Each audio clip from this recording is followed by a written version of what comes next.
Having broken into the literary world in 1952 with her sensational novel Wise Blood, Flannery O'Connor was traveling from small-town Milledgeville, Georgia, to New York City, where she would be interviewed on NBC's television program Galley Proof. In a letter to a friend, she noted, quote, "Everyone who has read Wise Blood thinks I'm a hillbilly nihilist, whereas I would like to create the impression over the television that I am a hillbilly Thomist," close quote. Father Damian Ference's reflections on Flannery O'Connor in his outstanding book, Understanding the Hillbilly Thomist, now. My name is Todd Warner, and this is the Evangelization Culture Podcast from Word on Fire. Father Damian Ference is a priest of the Diocese of Cleveland, where he serves as vicar for evangelization, secretary for parish life and special ministries, and as professor of philosophy at Borromeo Seminary. He holds a licentiate in philosophy from the Catholic University of America and a doctorate in philosophy from the Pontifical University of St Thomas Aquinas in Rome. He writes regularly on the intersection of faith and culture for a variety of outlets and is the author of the award-winning book, The Strangeness of Truth, and his latest book, Understanding the Hillbilly Thomist. Father Ference is the founder and director of Tolle Lege Summer Institute and is a lifetime member of the Flannery O'Connor Society. Father, welcome. Thank you, Todd. It's wonderful to be on with you. Segment 1. Meet Flannery O'Connor. In 1955, Mary Flannery O'Connor wrote to her friend Betty Hester about her affinity for reading the works of St. Thomas Aquinas, especially the Summa Theologia. Quote, "I read the Summa for about 20 minutes every night before I go to bed. If my mother were to come in during the process and say, 'Turn off the light, it's late,' I, with lifted finger and broad, bland, beatific expression, would reply, 'On the contrary, I answer that the light being eternal and limitless cannot be turned off. Shut your eyes,' or some such thing. In any case, I feel that I can personally guarantee that St. Thomas loved God because for the life of me, I cannot help loving St. Thomas." Father, who was Flannery O'Connor? Well, there's many ways to describe her, but she was what many say was the only great Catholic American fiction writer. There have been many good ones, but she's the greatest. So she was born March 25th, 1925. That's significant because March 25th is the feast of the Annunciation, and it's one of the two times in the liturgical year where we genuflect or kneel during those words that the Word became flesh. So many have seen that because of her birthday, she also is responsible for writing some of the most incarnational stories that the world's ever read. She was born in Savannah, Georgia, raised there, went to Georgia College for Women in Milledgeville, then up into Iowa for the prestigious Iowa Writers Workshop, where she earned her MFA, moved to New York City for a short stint, and then was diagnosed with lupus, which was the same disease that killed her father. Yeah. And so for the last 14 years of her life, she moved back down to Georgia, to Milledgeville, and lived on a working dairy farm with her mother, and was a highly disciplined writer, wrote about 32 short stories, 2 novels, whole collection of her letters, essays. We even have her prayer journal, and is a juggernaut in not only literature, but in Catholic circles too, and a wonderful artist. She herself, I think, is a misfit. I know one of her most famous characters is also known as the misfit, but she felt most at home in her Catholic clothing and in her Catholic world, as weird and strange as it may be. So big hero of mine. I know big hero of Bishop Barron's, and influenced many, many other artists too. I know Bruce Springsteen claims that he learned what original sin looked like through Flannery O'Connor, and that her short stories, her collection of short stories, is his favorite book. So, there's a lot going on there. It's a great introduction, and Flannery to me is an unlikely figure. I just when I think I can nail her down in one facet of her personhood or another, she surprises me. And so in terms of, like you said, where she began in small town Georgia, and then finds her way to all these places, Iowa, New York City, et cetera, and landing ultimately in Milledgeville. the type of writing, the kind of person she is, her nonfiction writing, in terms of her letters, I should say not nonfiction, but her letter writing and so on. She's a fascinating person that never fails to surprise, but they're surprises of profound grace, and intrigue. So it's a wonderful introduction. I appreciate that. Given the fact that your book is called Understanding the Hillbilly Thomist, it would be apropos for us to next say, who was St. Thomas Aquinas? And then what exactly is a Thomist? Okay. So some people say Thomas because of Thomas Aquinas. Some say Thomist. So yeah, it's Thomist, I should say. It's okay. It's okay. But Thomas Aquinas was 13th century saint. He was the great synthesizer, one of the brightest minds of humanity, but especially of Christianity. He was a Dominican, and he was so well read and so well versed that basically what he has done in his most famous work, the Summa Theologica, depending on, again, how one pronounces it, and I've heard both, he systematizes the tradition up through the 13th century. So he knows Socrates, he knows Plato, he knows Aristotle, he knows Anselm, he knows Augustine, he knows Averroes, he knows Avicenna, and he's answering the most pertinent questions like, who is God? Who are we? Who is Jesus? How do we find our salvation? And he presents the faith in a systematized way. So you're not just learning St. Thomas, but you're learning the history of Western civilization when you're studying him. And so when O'Connor said, as you mentioned in your introduction, that she read him for 20 minutes every night, she was reading out of Anton Pedges's introduction to St. Thomas Aquinas, which includes material from the Summa Theologica, but also from the Summa Contra Gentiles. And he was a brilliant saint who helped O'Connor understand reality. That's probably the best way to say it. Most people today don't write like Thomas.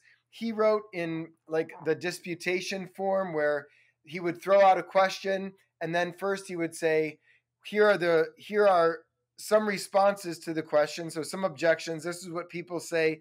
These are not the right answers. But then he will say, but I respond. And then he'll give you his sed contra. On the other hand, then I respond. And then he'll respond to those objections beneath that. That's usually his format, his style. So O'Connor doesn't write like that. But she knew the content. And what she was doing, she was writing in fiction and presenting reality similar to Thomas, but as a narrative artist, not as a scholastic theologian or philosopher. Yeah, very good. By the way, for the rest of this talk, I'm going to make sure I pronounce Thomist. So thank you for the correction. So Father, your book, Understanding the Hillbilly Thomist, is broken down into 4 aspects of the life of Flannery O'Connor. And so there's going to be a lot of Thomism, if you will, through this book, but also a lot of Flannery O'Connor. And this book is broken down into foundations, metaphysics, epistemology, and ethics. So let's begin with foundations, but I want to first ask, for the nervous reader out there listening to this and saying, I didn't really understand philosophy, or I didn't really read much Aquinas or what have you. Does someone need to have an advanced degree in theology or philosophy to enjoy your book? No, the whole title, Hillbilly Thomist, as you said in your introduction, when a reviewer had read O'Connor's first novel, they thought that she was a hillbilly nihilist. Mm-hmm. She was not offended by being called a hillbilly, which is an unsophisticated person. She was offended by being called a nihilist. So she wanted to be known as a hillbilly Thomist. And what is a hillbilly Thomist? One who is unsophisticated, yet can understand reality. And that's the nice thing about Thomism. So it would be nice to be educated and to go to, a nice school where you get a good undergrad degree or a master's degree or a doctorate. That'd be fine. But O'Connor thinks that you can access reality as a hillbilly and as someone who's unsophisticated. And that's what she's trying to propose. And actually, she's often on the attack of those who are overeducated or or falling into the trap of intellectualism. She herself was an intellectual. She was very bright, very well read, but she often thought that intellectualism became a great sin and a block to actually entering into reality, be getting so caught up in abstractions and far away from like incarnational truths. So in her writing and her fiction, she is not telling you, it's not didactic. She is showing you by presenting great stories in such a way that can convict the head and the heart. We're going to talk more about this theme. I love this theme. It's so very important. But you remind me of a quote of hers where I believe she said, "Total non-retention has kept my education from being a burden to me." So to some extent, the notion that, again, sometimes our common sense gets blinkered a little bit by, as you've said, being overeducated. And Flannery has such a penetrating and a piercing view of reality that she recognized when the education was getting in the way of the reality of what's before our very face. So like Chico Marx saying, who are you going to trust, me or your lying eyes? It's important for us to use our eyes to see what's in front of us. And Flannery has a kind of an uncanny gift to do that. Is that fair to say? Yeah, that's so true. So she thought that the artist's job was, well, first, the artist has to be able to see what is real. And so your eyes are very important. In fact, I even write in the book that she was a cross trainer. Not only was she a great fiction writer, but she liked to paint. And she would paint landscapes. And she also did a self-portrait. But she thought in what painting did was it was training your eyes to see what was there. And so the artist is able to see what was there and then be able to present what's there, either as a narrative artist through your fiction or through sculpting or through painting. But the best artists are going to show you reality and show it to you in all its light and in all its darkness. Yeah. And so she does that in her fiction, similar to someone like a Caravaggio. When you look at a Caravaggio, you see that great contrast of light and darkness. And I don't mean to pick on Thomas Kinkade, but Thomas Kinkade's paintings are all bright. There's no darkness there. Yeah. One could argue that it's not presenting reality in a way that like great art, a great fiction does. And O'Connor's able to do that because she is seeing what's there and then she's showing you what she's seeing. We're going to, as I said, I love this because we're going to get into this more heavily in section 2 on sense and sensibility with Flannery. Let's talk about Flannery, the writer. So as you've mentioned in your introduction of her, she's the author of 2 novels, Wise Blood and The Violent Bear It Away, 1 unfinished novel, Why Do the Heathen Rage, which I know has had some work done from Jessica Houghton Wilson, if I'm not mistaken. Yeah. There's 32 short stories, countless letters and essays, including essays she wrote for I think for her church paper, and I think it's collected in the Presence of Grace or her diocesan paper, I think. Her diocesan newspaper. Yeah. So in understanding the Hillbilly Thomist, you quote another Southern Catholic writer, Walker Percy, and Percy's asking, why not do what French philosophers often do and Americans almost never do? Novelize philosophy, incarnate ideas in a person and a place, which latter is a noble Southern tradition. So Father Ference, you go on to write, Flannery's notable contribution to the mind of the church was not to discourse on truth as a philosopher, but rather to incarnate truth as an artist through the medium of fiction, particularly the short story. So, Father, how did Flannery novelize philosophy so well? I think she was able to novelize philosophy well because she herself was a student of philosophy, not formally, although she did take a few classes in her undergrad at Georgia College for Women. But she was an intense, voracious reader. So as a writer, every morning she was writing from 9 to noon. And in the afternoon, she would do a lot of letter writing, but she'd also do a lot of reading. And as you just mentioned, she was reviewing theology and philosophy books for her diocesan newspaper, which I think is fascinating. Yeah. Here's one of the greatest fiction writers of the last century, and was also writing reviews for the diocesan newspaper. Great. Right? That's great. And so, again, a lot of this comes down to vision and what and reality and how we understand our lives against the backdrop of what is. And because she believed in God, and because she believed there was an order and intelligibility to the universe, and then we had a role to play in this universe, either responding to the grace that God has given us or rejecting it, she was able to present perennial truths through her stories, through her fiction, in her characters, and in human action in a way where she allows then philosophy or fiction to become a starting point for philosophy. I still teach at our seminary here in Cleveland, And for my 19th and 20th century course, we read Camus' The Stranger. Hmm. And he's an atheistic existentialist, and he's an absurdist. Mm-hmm. And you see that on display in his character of Morceau. In the same way, what you find in O'Connor's characters are people struggling to believe or thinking, I'm a good Christian. And what's exposed throughout the story is you're actually not a good Christian, and you're all caught up in your own head, and you're worshiping yourself and your own ideas. And it's not until grace breaks through and you realize your own pride that you can actually enter into the fullness of Christian living. So what's fun about O'Connor is in her story writing, she presents characters and you laugh at them or you're horrified by them.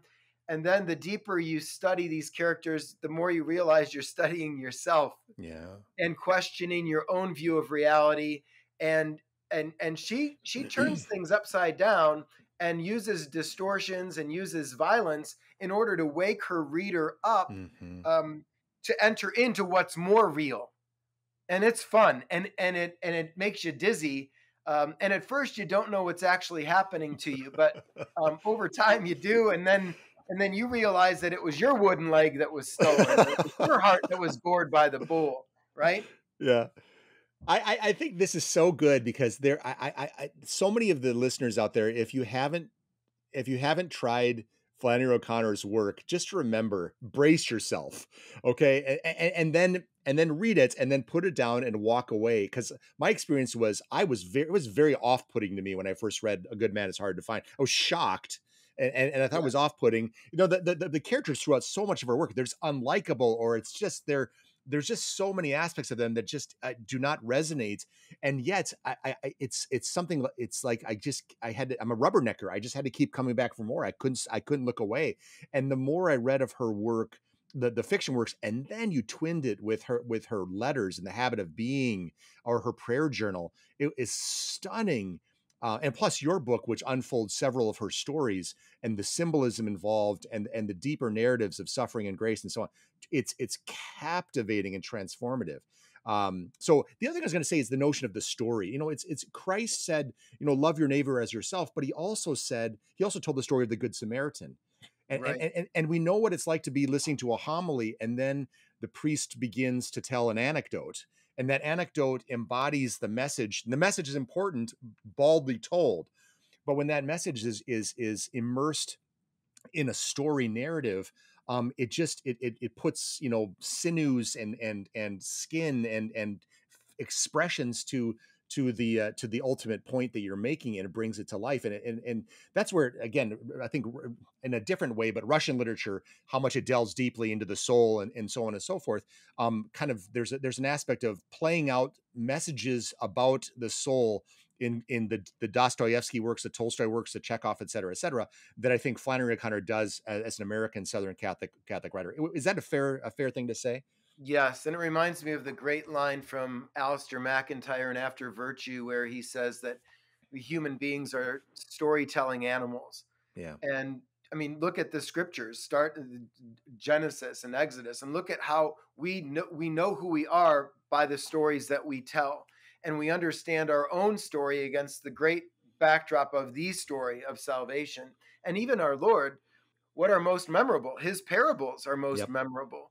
And they make sense against the backdrop of his story and his Paschal mystery. So, yeah, stories work.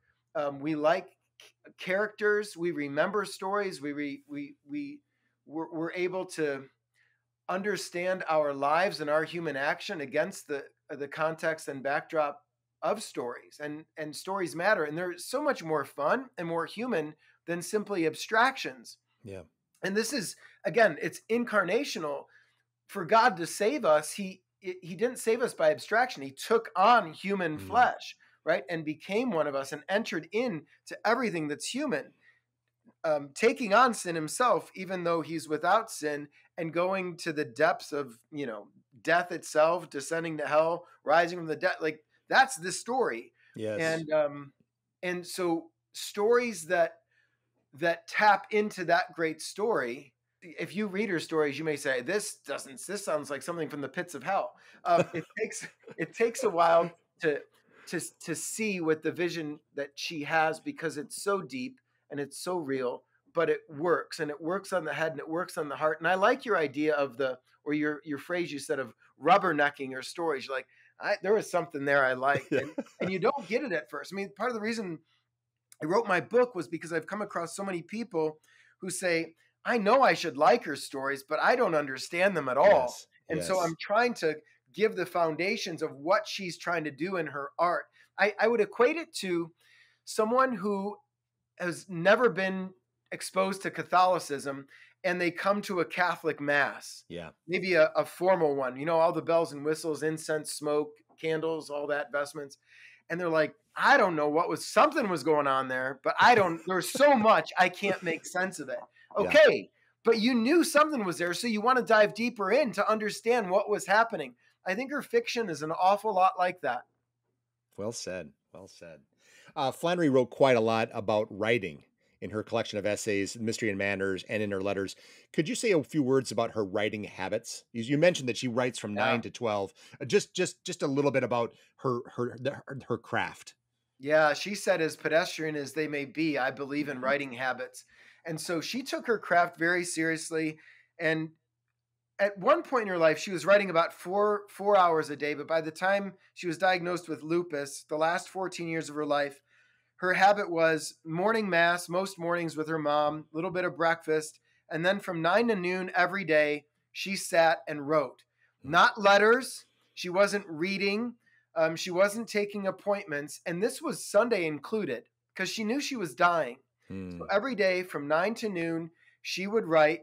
And she would say that the inspiration would come through the discipline.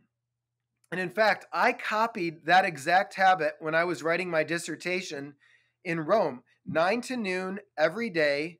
And sometimes it would take me an hour to really get going or into a paragraph, or I'd be tweaking. But those 3 hours were sacred. And she believed if you were faithful to your disciplines, to your habits, a lot of work would get done. And you didn't do anything else during that time. You don't check your email. You wouldn't be walking around dusting. You wouldn't be thinking about it. You would lock in and give yourself to those 3 hours. And if you were faithful to that, it's like Simone Weil's attention. Mm-hmm. If you were faithful to that commitment of writing, it would bless you. It would gift you. You would get what you put in from that. And it would take time to see all that. She wrote one story in 4 days, but most of her stories took her months to write. Yeah. And it was the constant staying with it, the stick-to-itedness, as Father Tom Weinandy likes to say about writing habits. But from 9 to noon every day and staying disciplined, your inspiration comes through that. Some people think, I'll write when I'm inspired. No, you write because you're a writer and you're disciplined. And by staying disciplined, the fruit will come from your discipline. You know, I might be quoting this later on. I can't remember, but she made one comment about the novelist. Basically, you know, the work of the novelist leads to losing your teeth in your hair, you know, or getting bad teeth. I mean, that it's work. I mean, that it's you don't just sit down and these ideas alight upon you and then you flawlessly write it like Mozart. You know, kind of this unerring, you know, one note after the other without ever having a rough draft, its finalist form. She was it sounds like to your descriptions, her short stories were short, but she would grind her way through until she got it right. Yeah. And a constant rewriter. And she didn't write from outline. She said a few times in her letters that I don't know what I want to say until I'm writing. So she's figuring out what she's saying as she's going through.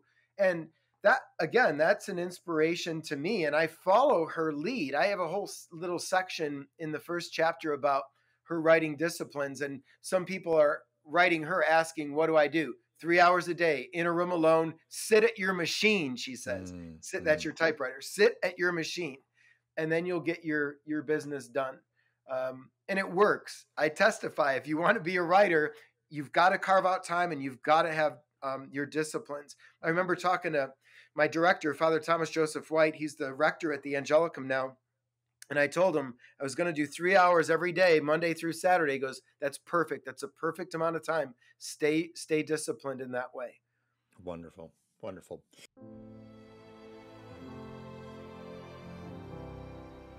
Segment 2. Sense and Sensibility. G.K. Chesterton noted that the Thomist philosophy is near the most philosophies to the mind of the man in the street.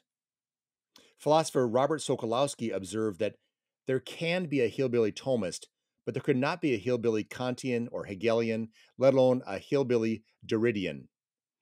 And in practice, William F. Buckley once darkly quipped, "I'm obliged to confess that I should sooner live in a society governed by the first 2,000 names in the Boston telephone directory than in a society governed by the 2,000 faculty members of Harvard University."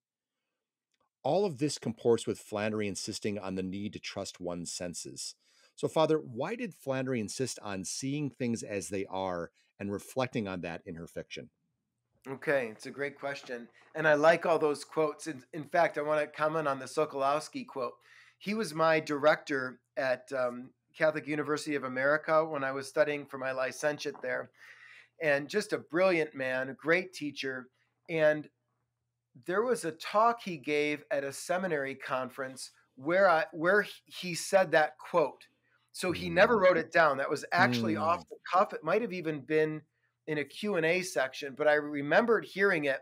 And when I was writing the dissertation, I took the quote out of the talk and I asked him if he said this or where he gave the talk, and he couldn't remember.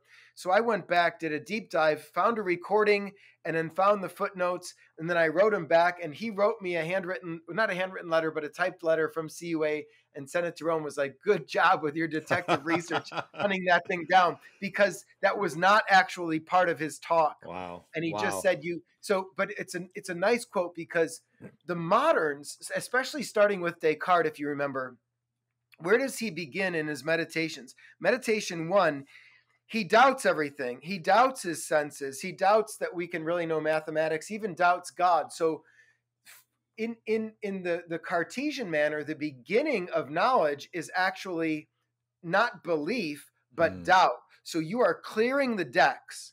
And then it's only after that where you separate yourself from your senses and from your experience of the real world that you say, well, I think, therefore I am. That's the cogito.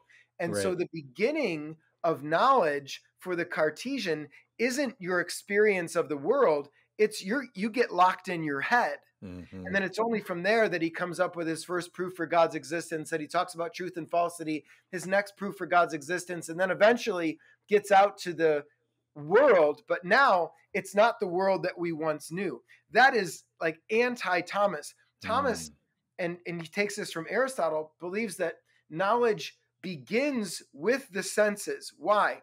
Because we're human beings, we're body and soul. We're not angels. So our knowledge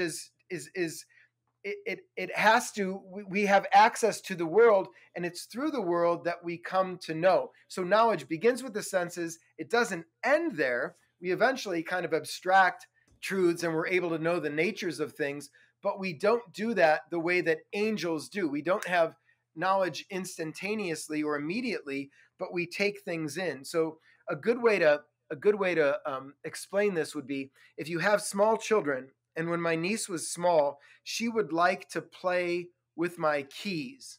So she would jingle them, and then she'd put them in her mouth, and then she would listen to them, all those things. Why was she doing all that? Because that's how human beings come to know the world. You taste it, you touch it, you smell it, you listen to it. That's what human beings do. So this is how we as human beings come to know reality, not apart from our senses, but through the senses. And so, especially as a Catholic, how do we come to know God best? Well, we come to know God as he comes to know us. He takes on our human flesh. He's like us in all things but sin. And then we can understand who God is by seeing how God came to know us. And as Athanasius says, God became man so that man could become God. So I say all that because in her incarnational art, which is anything but abstract, the senses matter. And what she wants to do in her fiction is avoid telling us things. She's going to show us things. She's going to show us what grace looks like. So you're going to spend time learning what someone's eyes look like and what someone's hair looks like before you wind up getting into the head of the character. And you're going to have a nice, robust view of these characters, and then understand their lives against the backdrop of the transcendent, the great reality that is God and his creation. That was a It's lot. what I'm sorry. No, no, no. It was wonderful. I'm mesmerized. It's actually very, very good and very helpful. It's a little bit about what you were saying about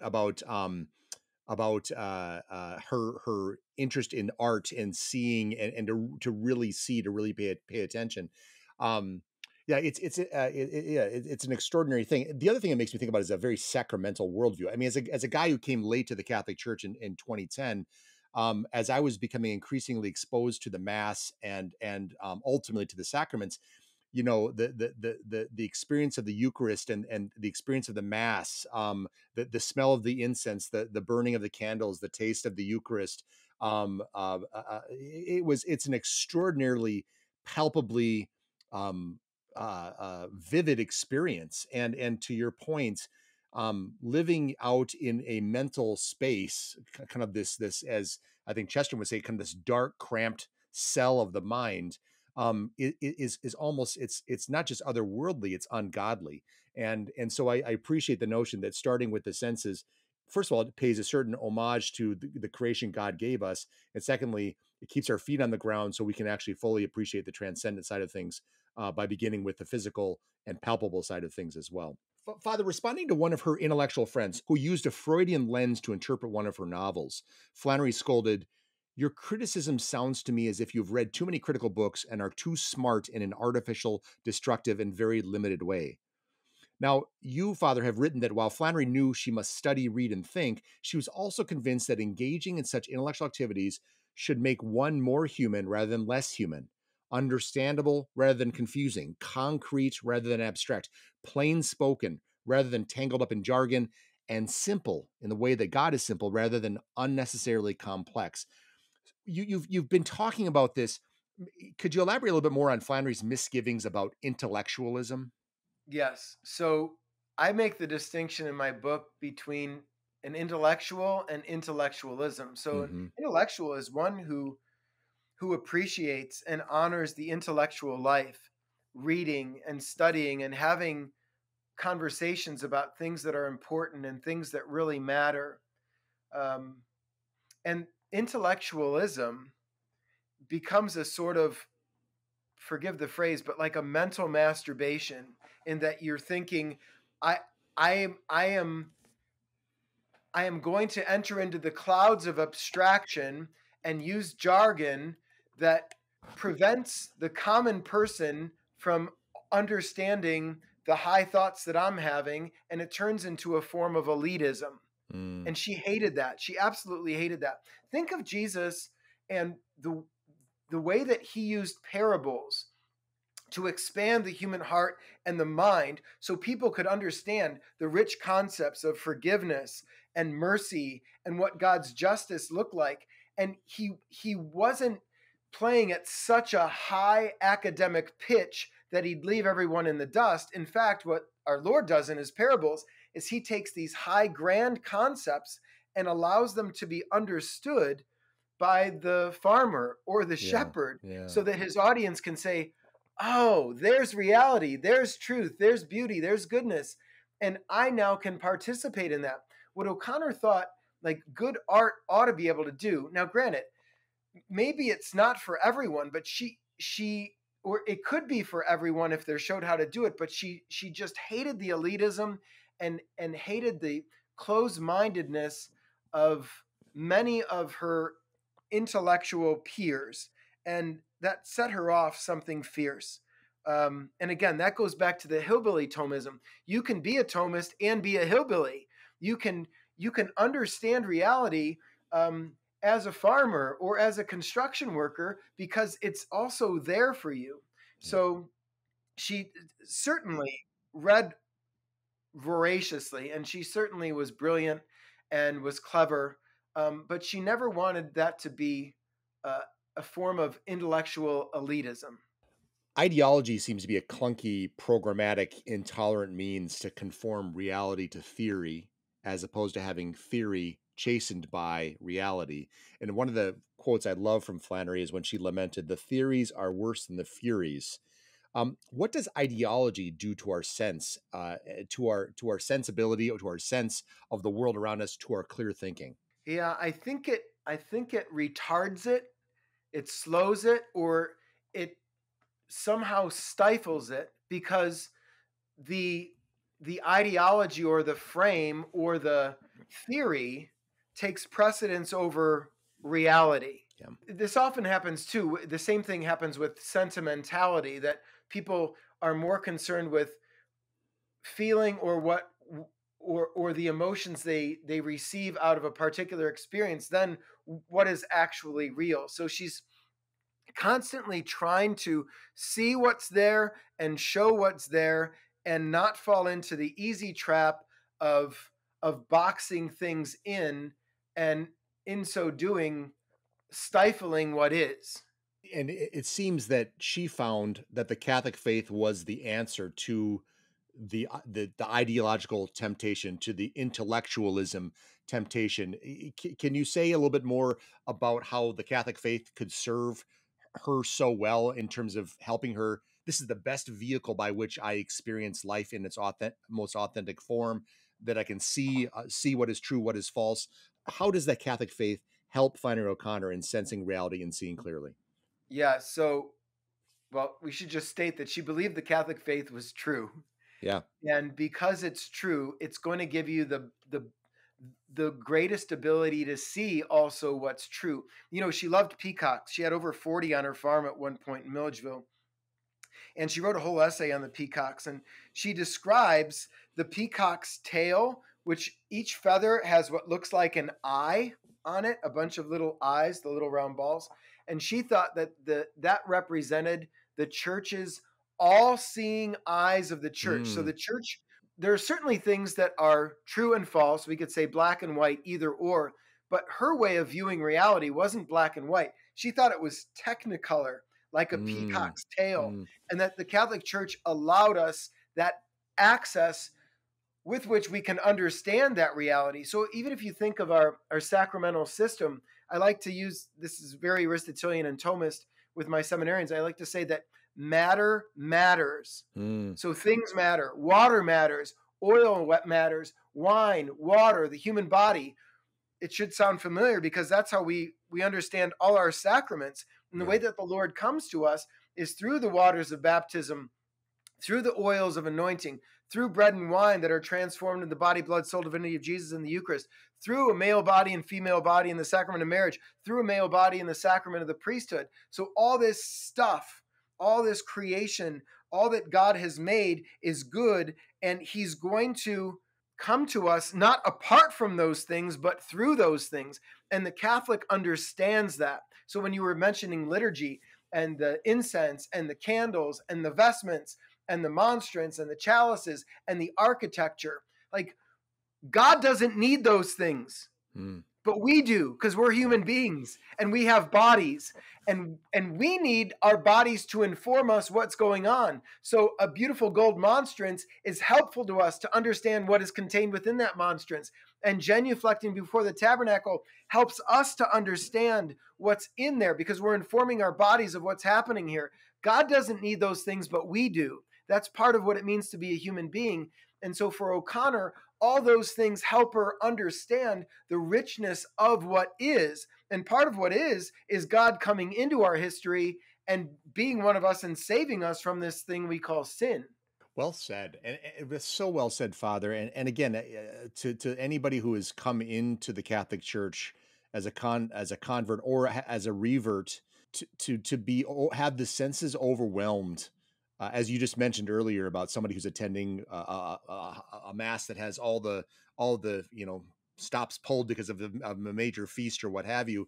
It's such an enriching experience that it could be almost overwhelming, and yet it just fills in the I don't know, the cracks of the soul, if you will, that I know that I was longing for prior to coming into the Catholic Church. So that sense experience is profound in terms of its communication of the divine in the experience that I've had in the Catholic Church.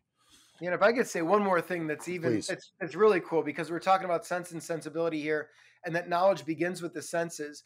But there's that great line in the Tantum Ergo, which is the Eucharistic hymn Thomas Aquinas wrote. And in the English translation, it's where the feeble senses fail. So we come to Mass, bread and wine are transformed into body, blood, soul, divinity of Jesus, but it's not our senses that understand the true presence. It's actually our faith, and that the invisible is known through the visible, but the real presence of the Eucharist is not known by the senses, but we enter into that knowledge through the senses, and it's through faith that we actually come to know his real presence. So these things play together. There is that both and that's taking place there, and it's wonderful. And that's how grace works, It's cool.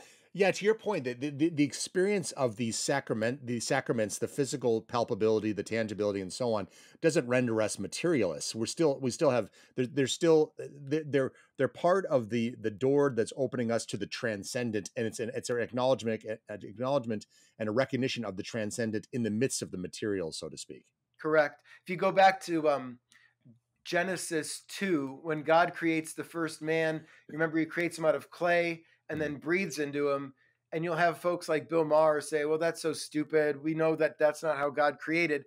But the point of the clay and the breath is that human beings are created with a part that is visible, the clay, and the breath that is invisible. That's another way of saying we human beings are both body and soul. We're both matter and form. And that's what it means to be a human being. So we're part of this visible material world, and we're also part of this spiritual world. And that's what it means to be a human being. And so the richness of that reality is what O'Connor's constantly trying to put on display. So when we come to her characters where someone's missing a leg or Mr. Shiflett is missing an arm, that's a depiction of our wounded self, of the sinful self that is in need of redemption. And she uses the human body and its disfigurements to show us our need for grace. What I want to tell, when I commend this book again to all the listeners out there, understanding the Hillbilly Thomist from Father Ference, he unpacks several of Flannery's short stories, and the symbolism is so rich, and the theological underpinnings of her stories are so extraordinary that I think you're gonna want more. So Father, you've done such a wonderful service to the translation of the works of Flannery for those who are a little bit skeptical or uncertain or even put off by it. So I'll commend people to please get Father's book about understanding the Hillbilly Thomist. Hi, I'm Todd Warner, managing editor of Evangelization Culture, the journal of the Word on Fire Institute. Word on Fire is a global evangelical community that exists to provide our members with the resources they need to proclaim Christ to a secular culture. Our award-winning quarterly journal, Evangelization Culture, is offered exclusively to Word on Fire Institute members. It's a tangible representation of our mission and goal to lead with beauty in order to bring others to the knowledge of truth. Inside each issue, you'll find writing from premier scholars and inspiring pieces on literature, culture, and daily life from fellow missionaries on the journey to know and serve Christ. Get a copy of the current issue of the Evangelization Culture Journal for free by visiting wordonfire.org/journal. Thank you, and join us in bringing Christ to a hungry culture.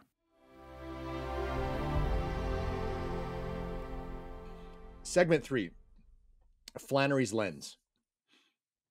I'm no disbeliever in spiritual purpose, Flannery wrote, and no vague believer. I see from the standpoint of Christian orthodoxy. This means that for me, the meaning of life is centered in our redemption by Christ, and what I see in the world is what I see in relation to that. In a letter to a friend, she would add, "You say that one becomes evil," in quotes, when one leaves the herd.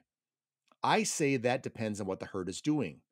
The herd has been known to be right, in which case the one who leaves it is doing evil.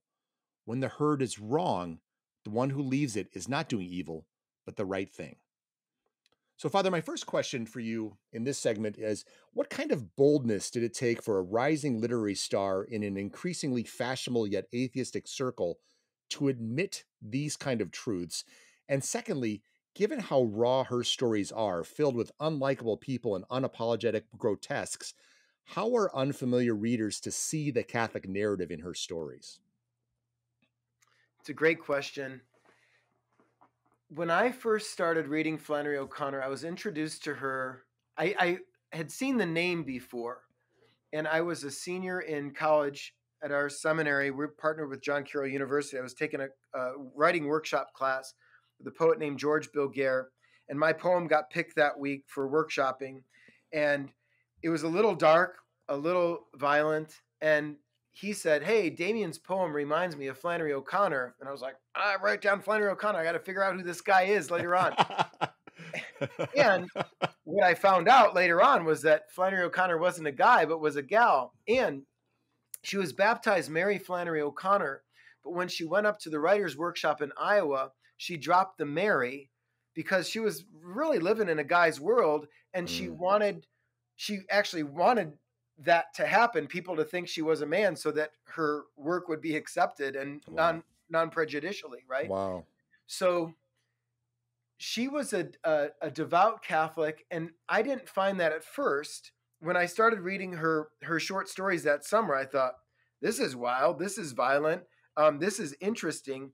But it wasn't until I took a deep dive into her letters and habit of being that I realized how devout and how faithful she was, and how important her Catholic faith was to her, not just in terms of her private life, but in terms of her vocation as a writer overall, that she took her faith so seriously and the creedal statements of her faith so seriously that they informed everything that she did. Now, at the same time, she was an artist and she had mad gifts as a writer. And so she writes a lot about the fact that just because you're a devout Catholic doesn't mean you have any business writing stories or painting pictures. Leave the art to the artists. Yeah. And if you're a good artist and you're Catholic, your Catholicism is going to come out in your art, but you need gifts and you need to hone those gifts as you go along. But she defends herself constantly and brings up her faith constantly. Especially, there's another book in addition to her letters called The Mystery and Manners. And it's a collection of her essays where she describes her approach to writing. And constantly in there, she's talking about the role of sin and the role of grace and the role of the church. And she is in no way stifled by being a Catholic. She actually thinks that her Catholicism frees her to write better because it's allowing her to be in touch with what's really there. And I was so edified by reading that. And she's been such an inspiration to me. I know Bishop Barron too. One of the reasons when we first met back in 2001, it was over Flannery O'Connor and Hans Urs von Balthasar. I had written an essay where he was writing about von Balthasar, O'Connor, and Dylan, and I love von Balthasar, O'Connor, and Springsteen, and of course Dylan influenced Springsteen. But I think we were both drawn because he's got his artistic side, and so do I as a priest. And to see that she could do this kind of thing and do it well, and it would look weird, it would look strange. Yeah. And at first, and even today, like the kind of stuff that Bishop Barron was doing when he was Father Barron's, like, who is this? But he was entering into an arena that no other priest had touched, like reviewing Fargo, reviewing The Departed, reviewing Dylan, like getting into the culture as a priest who also has an artistic mind to say what is. I think she allows, because she's the great model, she becomes the archetype for the Catholic artist. And if you note, there are not many artists who are saints. And I'm not saying that O'Connor is a saint, but she was a good, holy woman. And speaking of art, I don't know if you want to get into the new film Wildcat, but I think one of the things that is put on display in that new film by Ethan Hawke about O'Connor is that her Catholic faith mattered. It made her look very weird, but also very attractive, because there was something about her weirdness and strangeness that was also beautiful and true and enticing, right? Yeah. Yeah. And on your note, this is the one thing I think one of the greatest misunderstandings about Catholicism is that Catholicism, like you said, it constrains you, it cramps you, it limits you. when in fact it opens you up. It opens you up to the fullness of who you are. And as a matter of fact, Chesterton, I think, once said, when you take away the supernatural, all that's left is the unnatural. That the materialist world that basically wants to poo-poo the spiritual side, the reasoning world that wants to poo-poo the faith side, actually has a truncated understanding of the human experience. And so the ability to kind of openly embrace Catholicism and the wedding of faith and reason, it untethers you from worldly constraints that everybody calls freedom. And so I think you've highlighted that very well. One of the words that I think is so frequently associated with Flannery's writing is the word grotesques. And I mentioned that a few minutes ago, and I wanted to. You were talking about her style of writing, the weirdness, and we've talked about the shock of it and so on. Flannery once wrote, when you can assume that your audience holds the same beliefs you do, you can relax and use more normal means of talking to it. When you have to assume that it does not, then you have to make your vision apparent by shock. So for the hard of hearing you shout, and for the almost blind you draw large and startling figures. Right? Yeah. I mean, these are epic lines. I mean, these are great. Yeah. So can you just talk about her employ, if you have an example or two, but her employ of grotesques in her work? Sure. So in the chapter on metaphysics in my book, the story that I analyze is a story called The River. So spoiler alert, if you don't want to know the ending, fast forward here. But it's a story about a boy who's either 4 or 5 years old. And that's intentional because we don't know his age because his parents are not taking good care of him. He probably was not a child that they planned to have, but they did. And he's raised in the city, and the city for O'Connor stands for modernity in all its ugliness and abstraction and coldness. And he's taken in by a babysitter, Mrs. Connon, who's kind of a rustic Marian figure. She's from the country, and she shows him the affection that he's never seen before, and the love and the tenderness. And eventually she takes him down to a revival, and he winds up getting baptized. And at first he thinks that baptism is a joke, but what he finds is after he's baptized, his life has changed and he matters. And so he winds up going back to the city, and just his last name is Ashfield. And what he winds up doing the next morning when he wakes up there is putting out cigarettes in the carpet, because where he's living is a field of ashes. It's nihilistic, it's empty, it's all burned out. And what he really wants to do is go back to where he felt loved and where he felt he mattered, where he felt he counted. And the end of the story is tragic to some degree, because he wants to go back into that river where he was welcomed and where his life was changed. But the story actually ends in him being taken under by the river and he drowns, which is shocking. And you're like, oh my gosh, the poor kid drowned. But the point of the story is that O'Connor is showing the gravity and the power and the efficacy of the sacrament of baptism, because at the end of the story, he's actually been saved because he's gone under and into the waters of baptism, and he's entered into the promised land. For some, that, and for all, there's a shocking, there's that's the large startling figures, right? That's her shouting to an audience that doesn't believe that God exists, and it certainly doesn't believe that baptism is anything but an empty ritual. And so in that short story, she is using the image of baptism to wake her reader up to say, yes, wait a second, perhaps this is more than what I thought it was. And this story just shook me to the core, and I don't like it, and I am now uncomfortable. And she says, you're welcome. You know, it's interesting because if you think about on that note, you think about all the shows that are on Netflix and the movies coming out, and increasingly they're outpacing each other to show darkness. You know, I mean, there's just incredible decadence. There's incredible, sexually explicit, violent, et cetera, et cetera. But the narrative behind those modern stories are basically decadence for decadence sake. The ultimate message is life is meaningless. Life is pleasure oriented, and then you die. Whereas Flannery can give you a certain amount of explicit material that shocks. And yet she says the opposite. She says, you are loved. Right. The sacraments are Yep. real. There is meaning. So it's an interesting thing that a vehicle of shock in the world's eyes, in the world's presentation nowadays, is to just devolve people to ash and nihilism, whereas Flannery's is to wake people up to the sacramental presence of a Lord that went to the cross for you, so to That's speak. Is right. it? Yeah, yes, that's exactly right. So I was having this conversation yesterday with Matt Fradd about the film Poor Things, which is atheistic existentialism on full display. And that is, if there's no meaning to life, then you are the one entrusted to create the meaning Yep. of your reality.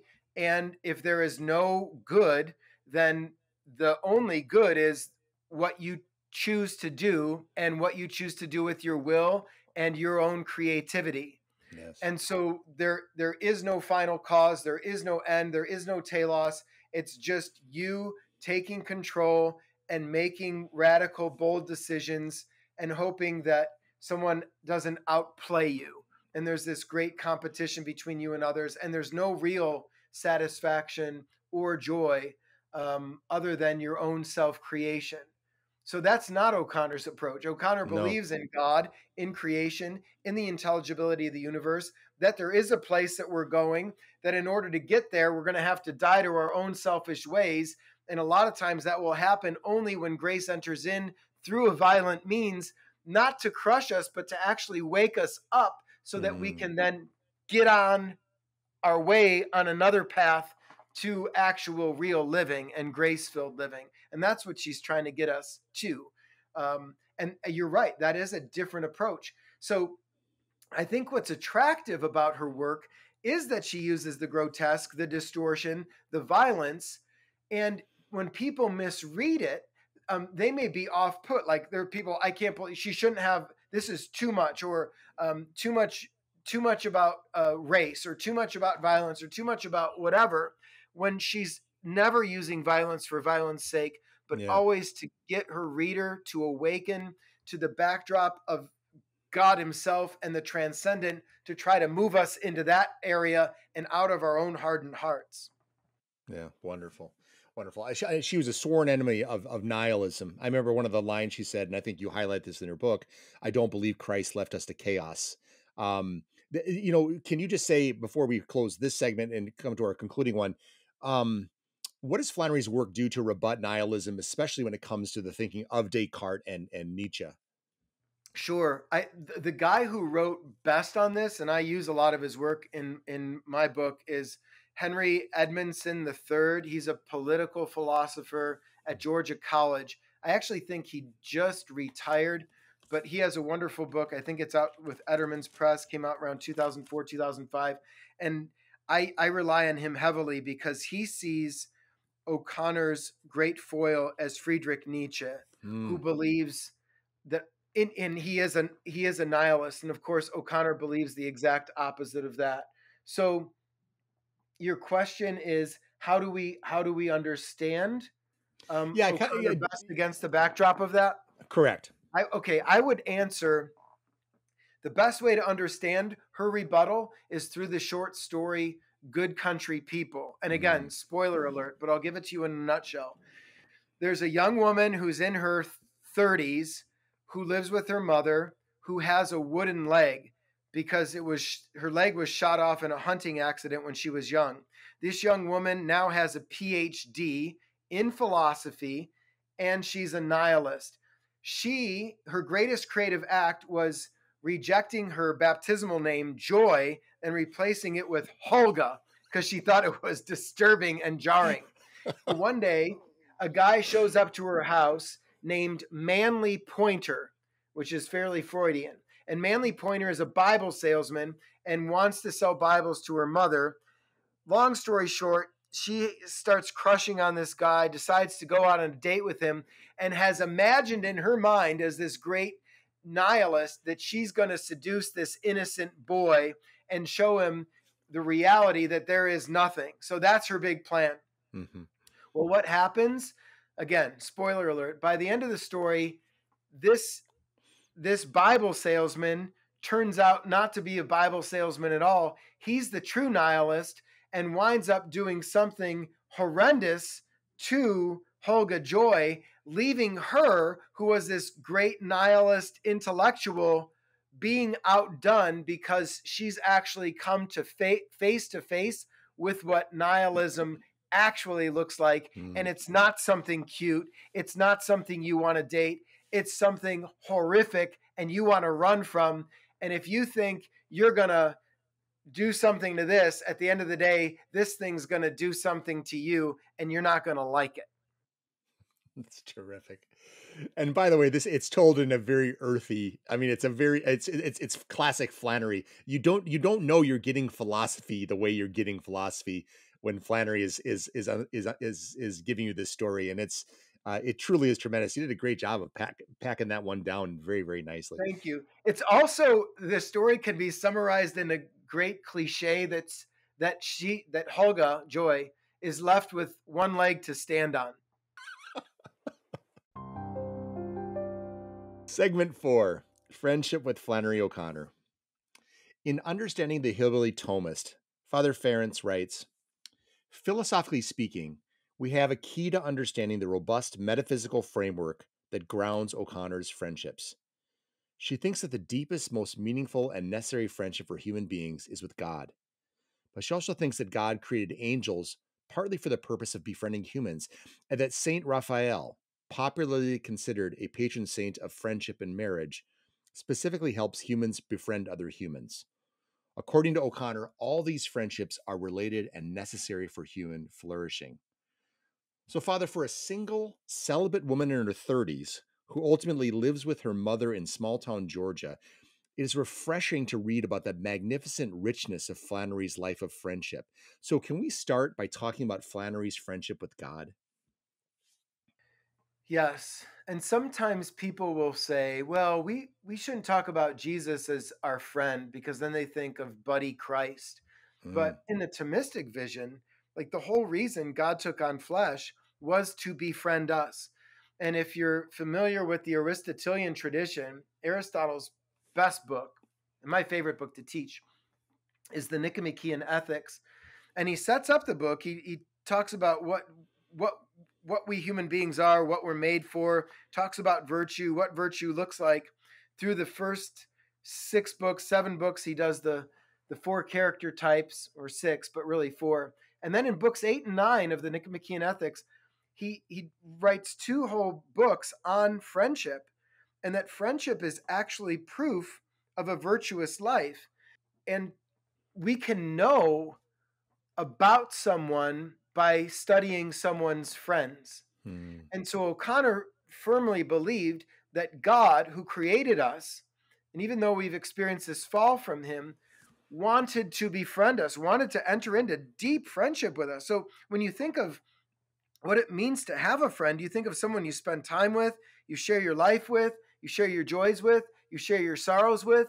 And a friend, and Bishop Barron actually says this, he uses this as a definition, a friend is someone who has seen you at your very worst and loves you anyway. And so that's what O'Connor believed about God. Yeah. And so the whole crucifix, like no one has greater love than this, than to lay down one's life for one's friends. Yeah. So although modernity will view God as a competitor, as you said, to our freedom, O'Connor believes that God is actually the vehicle to our freedom, to our joy, to our satisfaction, to real living. So she loves God. She trusts God. It's taking on the Marian form, like in the Annunciation. I trust that you want what's best for me. I will open myself up to you, to the life of grace, and then I will receive it. And so she believed that. And so God was her best friend. If you've not read it, or those listening haven't read it, her prayer journal. She wrote this when she was a master's student at Iowa, and it was only published in 2013. But we get great insight into the way that she spoke to God, and it's wonderful. So I highly recommend reading her prayer journal to get an insight into how she understood who God was in her life. There's a wonderful quote in one of her earlier prayers in that book about how she finds herself getting in the way of God. Like she sees her like the sun and the moon, and she is the, well, I think it's the moon The that's crescent?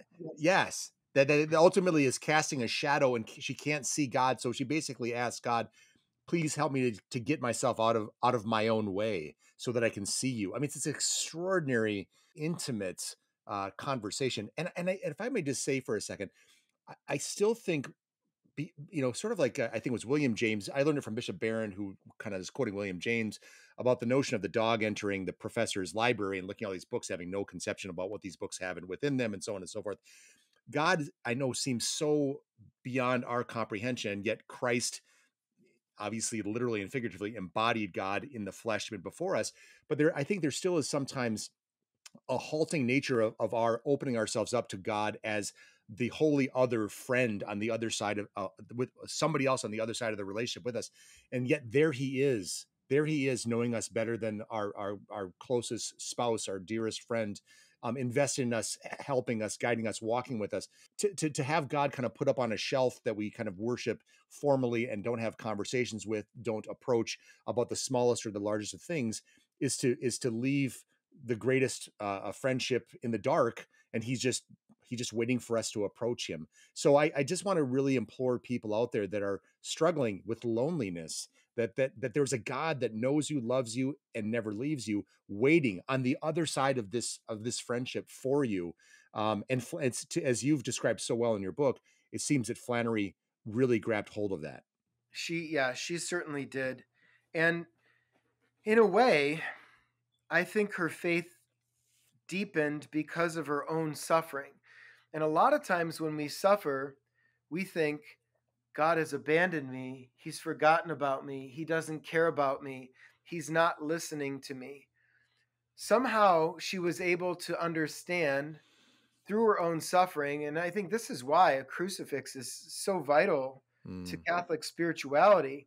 It's not a sign of like, oh, we're not supposed to look at the crucifix and think, oh, I'm so bad. My sins put Jesus there. I feel shame and guilt, and I'm not worthy. Well, yeah, we're not worthy, but we're supposed to look on the crucifix and say, look at that act of love, that the innocent one loves me so much, he's willing to suffer for me. Yeah. And in fact, like, is with me in my suffering so that I know that I'm not alone, and I can be convinced that my God understands me. He knows what it's like to be betrayed by Judas. He knows what it's like to be denied. He knows what it's like to be spat upon and beaten and go through excruciating pain, because that's God's experience too. And so the whole point of his friendship, he wants to enter into the mystery of our lives. And what God is inviting us to do is enter into the mystery of his life. And in doing that, that's where we actually find our life. And oftentimes it's in those moments, and O'Connor writes about these so well, where there's a total surrender and a total abandonment, a total opening up to God's will that happens, and you don't expect it to happen. You don't expect blind people to regain their sight, deaf people to be able to hear, paralytics to be able to walk, dead people to come back to life. But that's in fact what happens in the life of grace when we allow God in.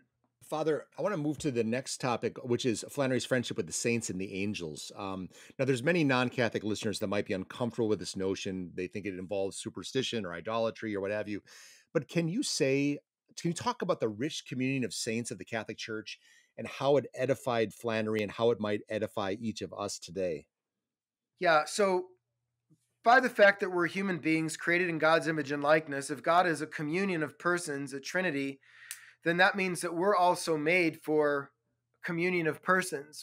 It's not simply a me and God relationship. And even in the relationship with God, it's with Father, Son, and Spirit. But if we're created in God's image and likeness and made for community, that means that we're made for community with other people. We're not meant to live on our own. And just as we're all born into a family, and even if we're not born into a family, we're born of a mother and father, we're made for community, we're made for family, and we need community in order to flourish. We need to be understood, we need to be loved, we need to be seen. And without friends to share life with, like, what good is life? Who would, as Yeah. Aristotle says, who would want to live a life without friends? Right. Very much so. And could you say something about the saints? So beyond, just a word or two. Well, you mentioned Saint Raphael, and she loves Saint Raphael. She also loves St Thomas Aquinas. And in fact, I write about this in my book because she writes about this in her letters. She got so close to St Thomas, she just called him Saint T. And I think that's dear. That was her little nickname for St Thomas. And I think she knew his writing so well that she felt like he was a close personal friend of hers. Yeah. And I should say too, although O'Connor is not a canonized saint, I do believe she's in heaven, and I think enough masses have been offered for her, and she had the sacraments before she died in her funeral mass. Before I started on the dissertation, the summer of 2019, I was in Milledgeville, Georgia, and I visited her grave, and I spoke with her, and I asked her to guide my writing and befriend me, and I feel like I know her, and I feel like I was called out by her to do this project, to write this book. And, when a year before I was ordained, my mom died. She had cancer, battled with it 4 times. And my mom spent the last year of her life in a cancer home in Cleveland, Ohio, run by Hawthorne Dominican sisters. And I was reading O'Connor's letters at the time, and I visited my mom almost every day. And one day I went and talked to my mom's nurse, who was also a Hawthorne Dominican sister.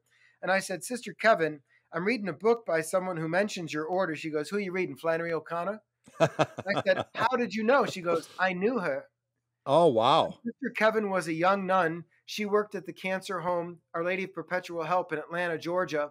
Oh. And those nuns befriended Flannery and used to visit her on her farm, and Flannery would visit them there. And so the nurse nun who took care of my mother was Flannery O'Connor. Oh my gosh! Wow! And so I felt like I have a job to do here. Okay. And then, lo and behold, when I wind up doing doctoral studies in Rome, I land there. The one thing I loved most in my intellectual pursuits was Flannery O'Connor.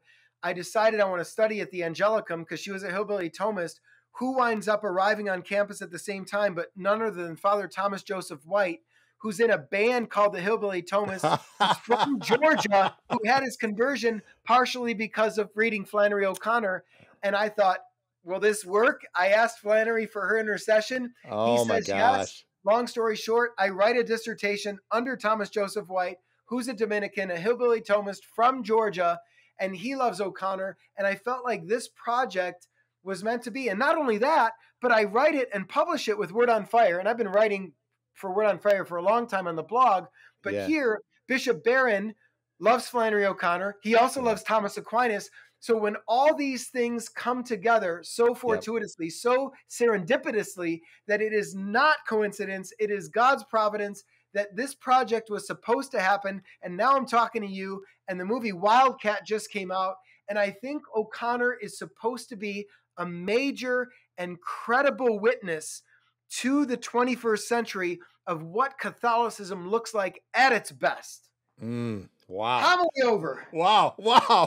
All I got to say that we got to put that whole, the soliloquy in lights and paste it on all the boards. That's fantastic, Father. And by the way, coincidences are the work of the Holy Spirit. This is an amazing array of kind of dovetailing forces. That's incredible. That's just incredible. Yeah. You can't make it up. You can't make it up. No. And by the way, that I keep quoting this again and again, but faith means believing in advance, but only makes sense in reverse. You look back at this and say, my gosh, this is an extraordinary, again, a convergence of spiritual forces that are good. So it's extraordinary. I want to ask you if you can, because I know I feel remiss if I didn't ask you, did the nuns say anything to you about what Flannery was like, or did you not get a chance to get into that? They did, yeah. And they said she was very funny, which you already know. Yep. And it's interesting. I have some original photographs of Flannery that the nuns gave me upon my ordination. My gosh. Because this is interesting too. In the 2 doors down from the room where my mom was, St. Rose of Lima room at Holy Family Home, was another. I wasn't a priest yet. I was a seminarian, but there was a priest whose mother was dying there. And the priest's name was Ed Cordes. And his mom also had a nun as her nurse. Her name was Sister Benedict. As it turns out, a year later, I get ordained. I get assigned to a parish. He was my first pastor. So both our mothers were taken care of by nuns who knew Flannery O'Connor personally. Wow. And these pictures that I have, in all the pictures, O'Connor's head's down. It's like reverential. And she's on her crutches, and there's geese in the pictures. She's by her birds feeding. But what's interesting is that the nurse nun, Sister Mary Kevin Clutterbuck, OP, on this day, she's still living, and she's retired, and she's up in Hawthorne, and I dedicated my dissertation and my book to her, and the Hawthorne Dominican sisters who take care of people with incurable cancer. And it was Nathaniel Hawthorne's daughter who started that order. And in fact, if you watch Bishop Barron's Pivotal Players, the pivotal player on, I think does he do one on St. Dominic? Yes, I believe he does. Okay, so in that one, when he's going through the Dominicans, he visits the Hawthorne Dominicans up in New York. And I remember watching this and seeing that Sister Kevin's in the video for a hot second. Oh my gosh. And I got all misty-eyed. I'm like, oh, man. So, as Flannery would say, everything that rises must converge. She takes that for Dan. But you're right. Like, you look back and you see God's hand was in this. And I feel so honored. Like, I see my dad was a construction worker who dropped out of high school to fight in World War II. And he married my mom when he was 46. My mom was 32. Never thought they'd be able to have kids. My dad's 51. When I'm born, I really thought I'd be a construction worker, a blue-collar worker like my dad and most of the men in my family. And I wind up getting a PhD in philosophy. Wow. This was not my plan. I didn't I was chosen to do this, the priesthood stuff. And I feel by O'Connor, this was my vocation within my vocation to write about her and to let people know about like how grace works, because it's how it's worked in my life, and it blows my mind. That's amazing. And I hope people listening to the enthusiasm and the fire in your voice, but also the path that you've been on, recognize that they don't need to insist on death grip on the control of their life. That a certain amount of openness, or a lot of openness, to the graces of God, the direction of God, the calling of God, and so on, which may take you in uncomfortable and unexpected directions and paths and so on, may ultimately allow you to land exactly where you are. Again, faith believing in advance would only make sense in reverse. Father, what a story. I mean, what an incredible true vocation, in the truest sense of the word. Yeah. What I want to ask you then as we close, other than everybody going out and buying and reading Understanding the Hillbilly Thomist, which is it's an outstanding mix of the great and raw and brilliant works of Flannery O'Connor and the insights of philosophy that come at the hands of St. Thomas Aquinas. Where, for the uninitiated with Flannery O'Connor, where would you recommend they start outside of your book? I think it depends on the person. I think she's best at writing short stories. So you can enter into her world by reading her stories, but know that they're hard. And by hard, I don't just mean difficult. You'll read them, you'll understand them, but there's tons of depth there. Again, the analogy of not knowing anything about Catholicism and starting out by going to a high mass. You'll know something's going on, but you'll have to do your work. So my book can help you with that. But I also think in getting to know her can be very helpful to folks. So Habit of Being is her collection of letters. And you really get to know the woman by reading that. I think reading her prayer journal is a nice in, especially if you have maybe a little more sensitive, tender heart. You can start there and you can pray with that.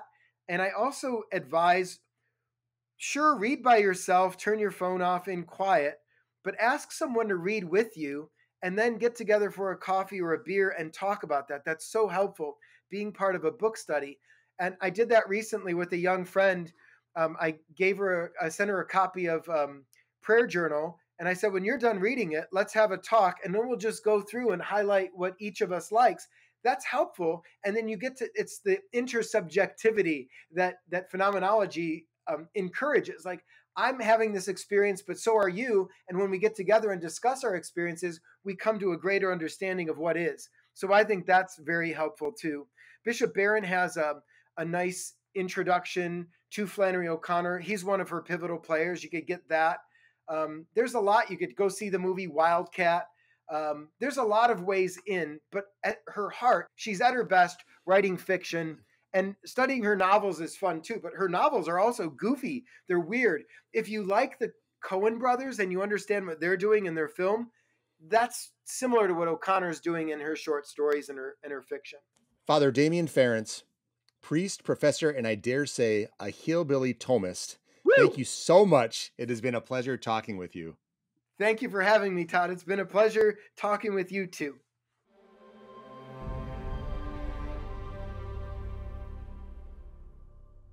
So I've been thinking.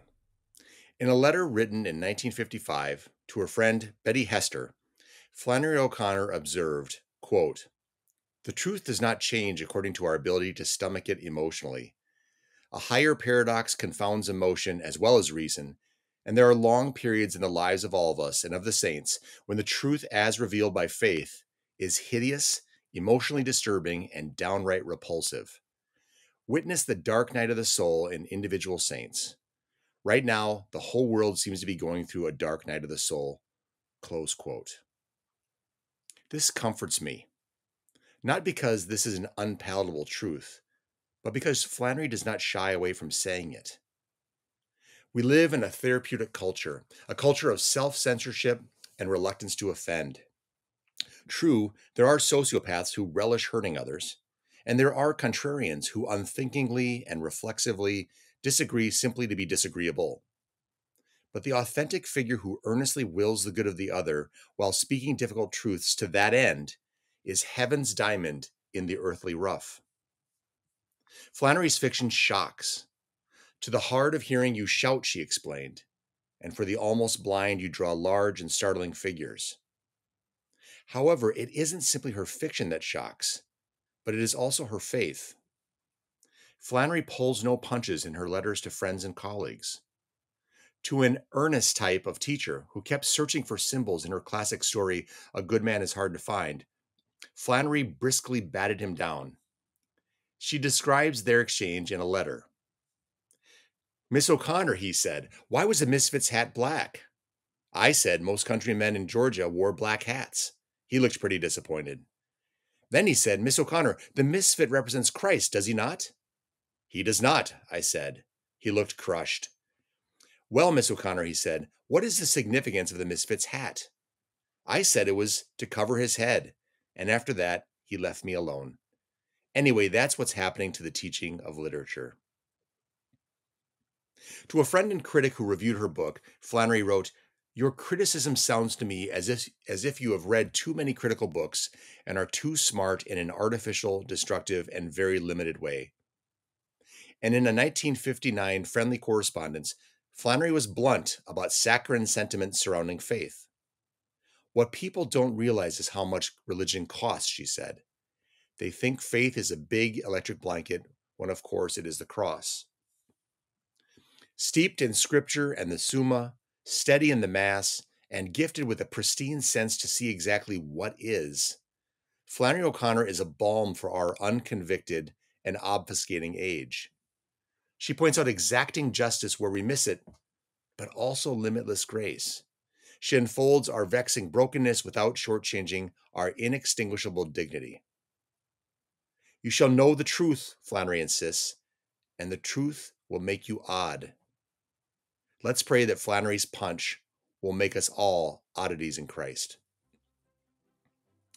And one last thing.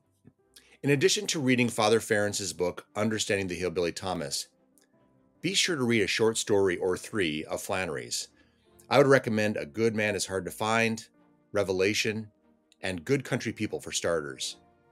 But in my opinion, Flannery just isn't Flannery until you begin reading her letters in The Habit of Being. The Habit of Being is a compilation of Flannery's correspondence gathered by friends years after her death. It reveals Flannery at her best, blunt and brilliant, witty and wonderful. Flannery stuns with her otherworldly insight and her uncommon gifts as a purveyor of rough parables.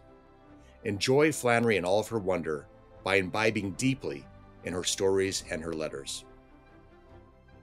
Thank you once again for joining me on the Evangelization and Culture Podcast. I'm Todd Warner, and until we meet again, keep bringing Christ to a hungry culture.